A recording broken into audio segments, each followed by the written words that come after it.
बच्चों, आज हम लोग वर्ग 8 के गणित के बारे में कुछ नियमावली जानेंगे।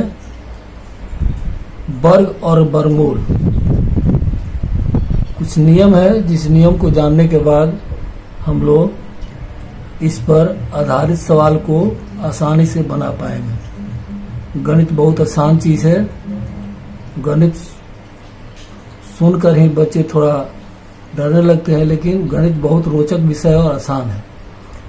तो पहला नियम है,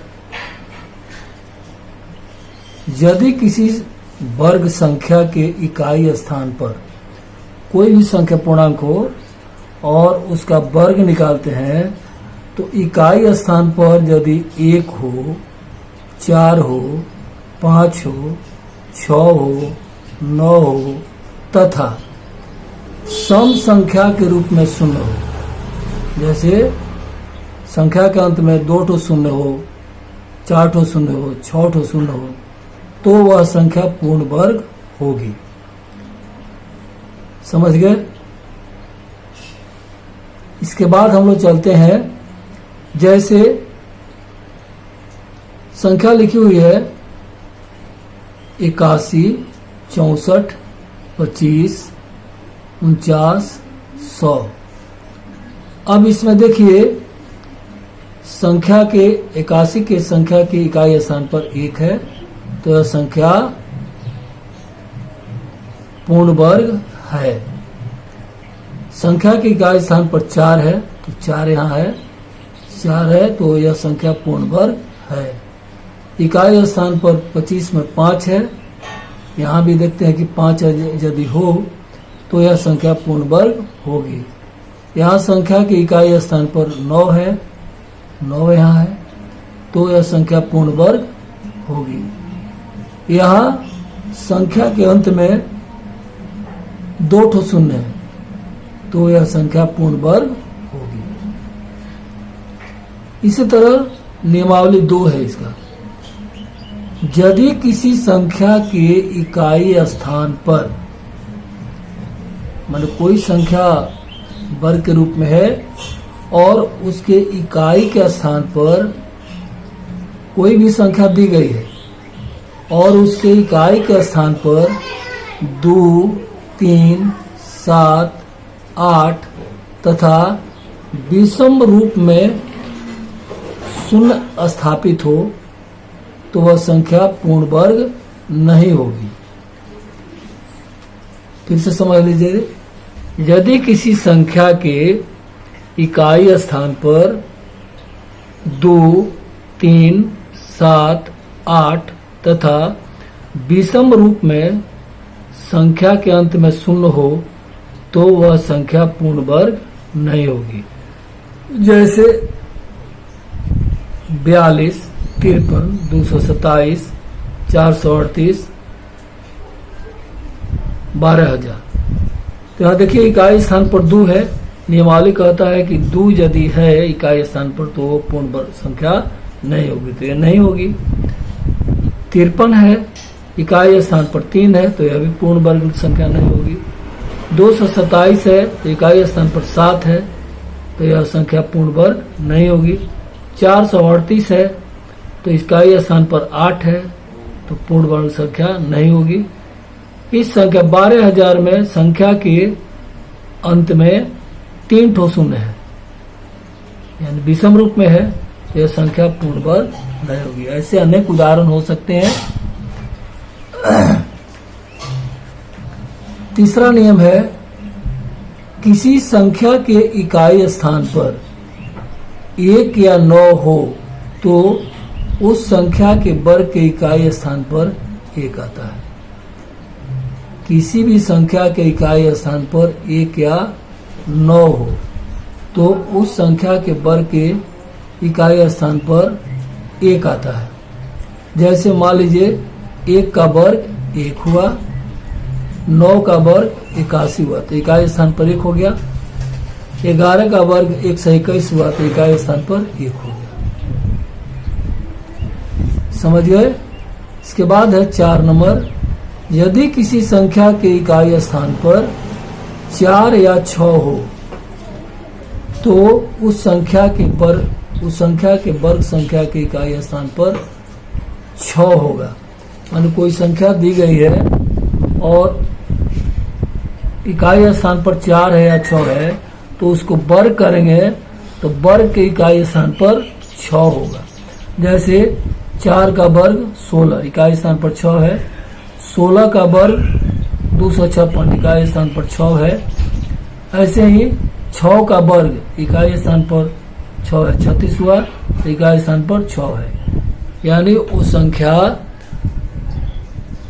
के किसी भी संख्या के इकाई स्थान पर 4 या 6 हो तो उसका वर्ग ज्ञात करेंगे, तो वर्ग के इकाई स्थान पर हमें 6 ही प्राप्त होगी। ऐसे ही 14 का वर्ग है 196। अब है 5 नंबर, सम संख्याओं के वर्ग के इकाई स्थान पर सम संख्या होता है।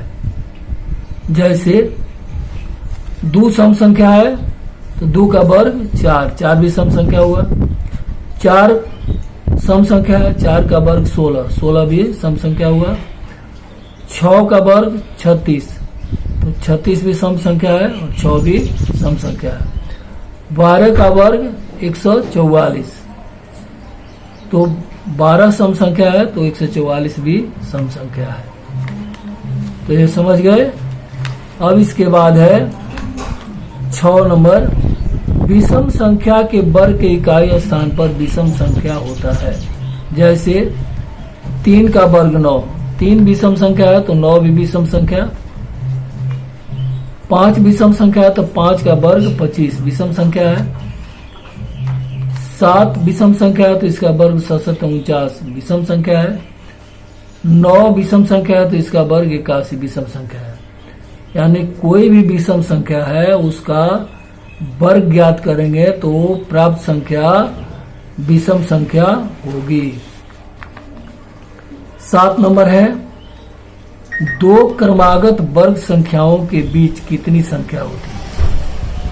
2 क्रमागत वर्ग संख्या, जैसे मान लीजिए कि 5 है और 6, तो इनके बीच कितनी संख्या होगी। तो व्यापक रूप में कह सकते हैं कि 2 वर्ग संख्याओं n और n+1 के बीच 2n संख्या है जो पूर्ण वर्ग संख्या नहीं होती है। यानी 2 लगातार 2 क्रमागत संख्याओं के वर्गों के बीच जो संख्या प्राप्त होती है वो पूर्ण वर्ग नहीं होती है, तो उसका मान कैसे निकाला जाता है, 2n-2n। यानी जो n है, जैसे 5 और 6 है तो 5 उसको n मानेंगे, तो 5 दूनी 10, माने 5 का वर्ग और 6 के वर्ग के बीच की संख्या जो पूर्ण वर्ग नहीं है 10 प्राप्त होगी। ऐसे ही हम जांच करते हैं।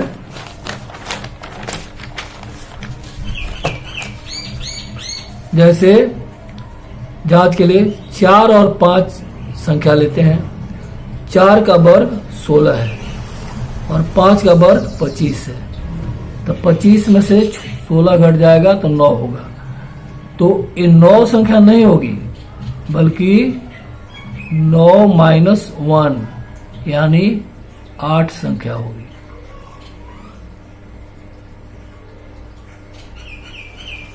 अब जैसे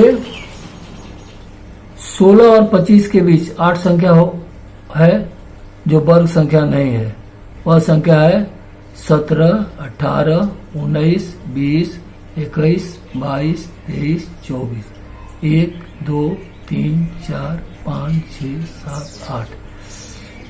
अतः 2 लगातार संख्याओं के वर्ग के बीच की संख्या जो पूर्ण वर्ग नहीं है उसे 2n से ज्ञात करते हैं।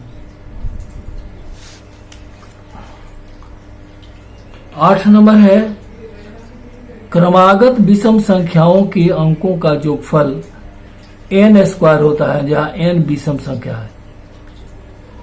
क्रमागत विषम संख्याओं के अंकों का जोगफल n स्क्वायर है, जहां n विषम संख्या है, यानी कितनी विषम संख्या है उसका वर्ग कर देंगे तो संख्याओं का जो फल हो जाएगा।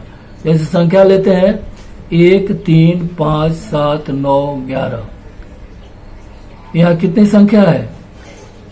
1, 2, 3, 4, 5, 6, 6 विषम संख्या है।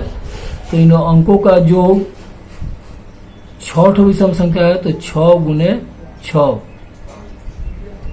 कुल संख्या विषम संख्या 6 गुना 6 यानी 6 का स्क्वायर, तो 6 का 36। इसका जोगफल हो गया 36। फिर से समझ लीजिए, विषम संख्या 1, 3, 5, 7, 9, 11। तो ऐसे हम सीधे जोड़ते हैं, तो 11, 9, 20, 20, 7, 27, 27, 5, 32, 32, 3, 35, 35, 1, 36। और संख्या गिनते हैं तो 1, 2, 3, 4, 5, 6। तो 6 में 6 का गुना कर देंगे तो 36 इसका जो फल हो गया।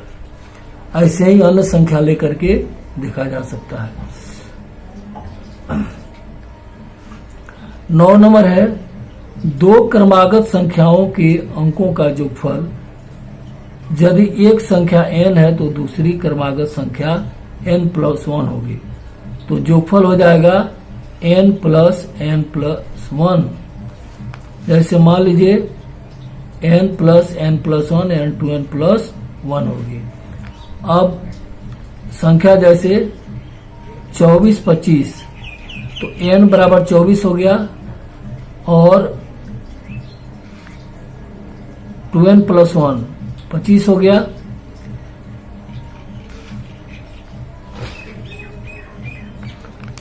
टू n + 1 तो n के जगह पर हो गया 24। तो 24 2 गुने 24 + 1 24 दूनी 48 + 1 49। ऐसे भी जोड़ेंगे तो 5, 4, 9, 2, 2, 4 49 हुआ। तो इस तरह से हम संख्या का जो फल ज्ञात करते हैं।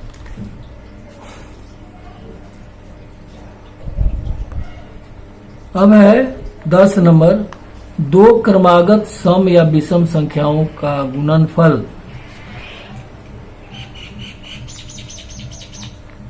दो क्रमागत सम या विषम संख्याओं का गुणनफल यदि वह संख्या a है तो कोई भी संख्या है, तो हम चर संख्या ले लिए हैं, a है तो a - 1 × a + 1 क्रमागत है। जैसे मान लीजिए कि 4 है 5 है, तो 4 कितना हो गया?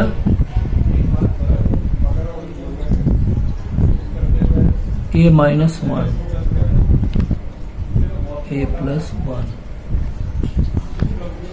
a 5 हो गया यहाँ पर, तो 5 में से घटाएंगे 4, 4 में एक जोड़ेंगे 5, तो ये संख्या प्राप्त हो गई। तो इसका जो गुणनफल होता है a - 1 a + 1 इंटू है a² - b²। जैसे 11 और 13 दोनों विषम संख्या है, तो 11 को लिख सकते हैं 12 घटाओ 1 और 13 को लिख सकते हैं 12 जोड़ 1।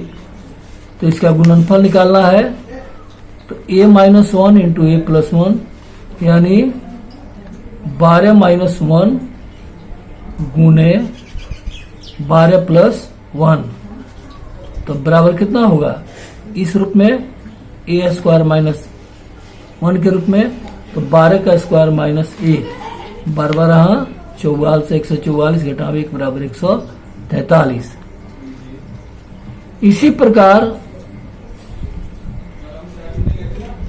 हम संख्या लेते हैं 8 और 10, दो लगातार क्रमागत सम संख्या है, तो 8 को लिख सकते हैं 9 घटाव 1 गुना 10 को लिख सकते हैं 9 जोड़ 1। तो इनका गुणनफल हो जाएगा a² - 1 का स्क्वायर यानी 9 9 81 घटाव 1 बराबर 80। 10 × 8 80 होता है। तो इस तरह से हम नियमावली को सीखे और इसके बाद हम लोग 8वां कक्षा 8 के गणित का 5.1 प्रश्नावली कल समझेंगे। Thank you.